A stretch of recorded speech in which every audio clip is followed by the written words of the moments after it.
कुछ अच्छे कपड़े खरीद लो। मैं नहीं चाहती कि तुम्हारी वजह से मेरी फैमिली को और शर्मिंदा होना पड़े। जहाँ देखो भिखारियों की तरह रहते हो। हाँ अनिका। दरअसल अनिका के घर में आज फैमिली डिनर पार्टी थी और पिछली बार नक्श की वजह से उसे काफी कुछ झेलना पड़ा था।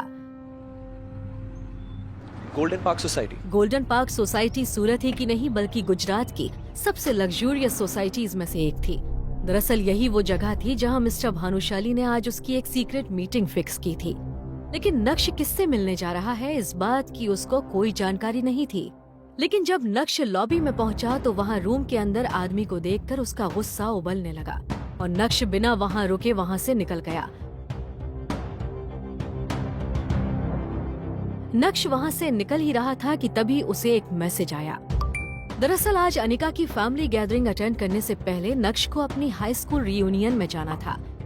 ग्रेजुएशन के बाद इतने सालों में नक्श पहली बार अपने किसी कॉलेज या स्कूल रियूनियन में जा रहा था। इतने सालों में नक्श अपने किसी भी दोस्त से भी नहीं मिला था। उस रीयूनियन पार्टी के बारे में सोचते हुए नक्श को अपने सारे पुराने क्लासमेट्स याद आने लगे जिनके साथ वो कभी स्कूल में मस्ती करता था।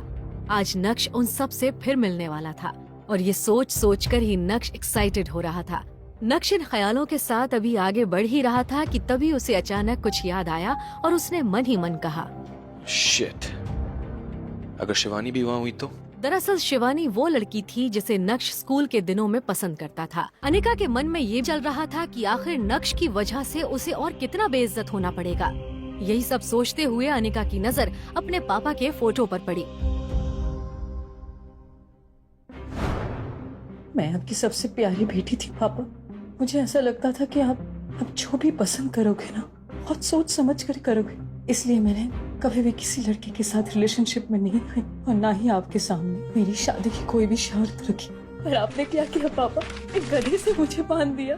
फिर भी मैंने कोई सवाल नहीं किया। पर अगर उसकी हरकतों के बारे में मुझे पहले पता होता ना तो शायद मैं आपको मना कर देती। कहते हैं कि माँ बाप अपने बच्चों के लिए जो भी कुछ करते हैं वो उनकी भलाई सोच नहीं करते। सच कहूँ तो पापा, मुझे नहीं लगता है कि आपने मेरे लिए कुछ भी अच्छा सोचा था। बल्कि मुझे तो ऐसा लगता है जैसे आपको अपना आखिरी काम खत्म करना था। वो खत्म करके आप चले गए।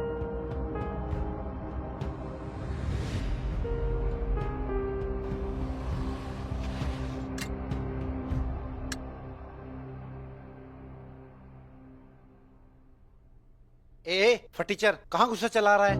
वो मुझे अंदर होटल में जाना है, मुझे इनवाइट किया गया। अबे साले, झूठ बोलने से पहले अपनी हालत तो देख ले कैसी है। ये होटल प्राइम है। शहर के यहाँ सब लोग अपनी बड़ी बड़ी कारों के साथ में आते हैं और तू भिखारी अंदर घुसेगा? मैं तुम्हें घुसने दूंगा? चल भाग यहाँ से। अरे आप सुनिए मेरी बात, आपको गलतफहमी हुई है। मैं अभी होके आ रहा हूँ, 5 मिनट लगेगा, मैं आ रहा हूँ। हाँ तो चल भाग यहाँ से।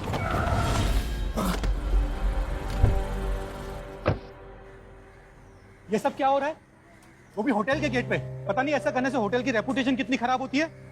देखिए ना सर, ये फटीचर पता नहीं कहाँ अंदर गुस्सा चला रहा है। मैंने हटाया तो हट नहीं रहा है। अरे नक्श सर, आप? सर मुझे माफ कर दीजिए, मुझे पता नहीं था कि आप हैं, नहीं तो मैं खुद आपको रिसीव करने आता। अपने मालिक को एक गरीब फटीचर के सामने ऐसे गिड़गिड़ाता हुआ देख वो गार्ड भी हैरान था कि क्यों इतना अमीर आदमी एक गरीब को सर कह रहा है। क्या नक्श सच में एक अमीर आदमी है? तो वो क्यों ऐसे गरीबों की तरह रह रहा है? क्यों उसके ससुराल वाले उसके साथ नौकरों की तरह बर्ताव करते हैं? क्या है नक्श की असली सच्चाई?